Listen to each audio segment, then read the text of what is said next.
You are made out of 50 trillion cells, and the cells are the living entities. So you are a community, not a single person.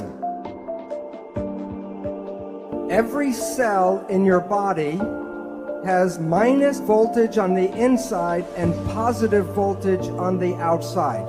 Every live cell is a battery. Every cell has about 1.4 volts. 50 trillion cells in the body times 1.4 volts is 700 trillion volts of electricity in your body right now. So when you look at yourself, you're not a single entity, but you are a community of 50 trillion cells. But it's important to understand the word community. Every cell is intelligent, but when they're in a community, they give up their personal intelligence and respond to the central voice. So that the community represents a thing, one thing called an organism. And in that community, that a cell must follow what the central voice is. And if the central voice says to die, the cells will die. So the central voice is the mind. And I will be talking about the nature of the two parts of the mind, and why we have trouble sometimes controlling our life. So what I would talk about is the role of how this mind works. First, there are signals from the environment, the internal and external environment. The brain, the function of the brain is to perceive the signals and then interpret those signals and then send the information to the cells to control the behavior and the genetics. So the function of the brain is perception, and from that creates the mind. Now, we have heard of something called the placebo effect, right?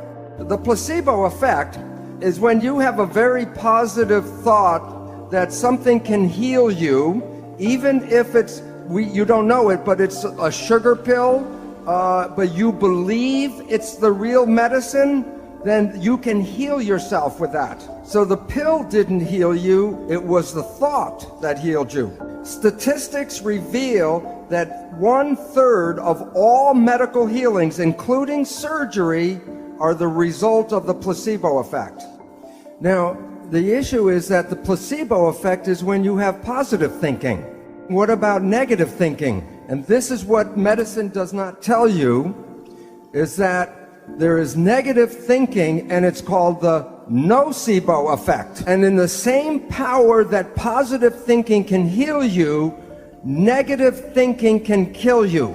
They're both the same effect. One is more positive, one is more negative, but the effects are exactly the same on your health. One will heal you, and the other can make you sick. The point is that negative thinking can create all the effects of chemotherapy. Now think about this. If a doctor tells you you have a disease, or the doctor tells you you're going to die, and you believe the doctor because he's the professional, the belief will give you a disease and can cause you to die. In the United States, in the South, there's a religious group called the Baptist Fundamentalists. And this one group works themselves up into a state of ecstasy, religious ecstasy. And they believe God protects them. And so they will work with snakes, poisonous snakes like rattlesnakes, and they will even get bitten by the snake and nothing happens to them. Now look at this though.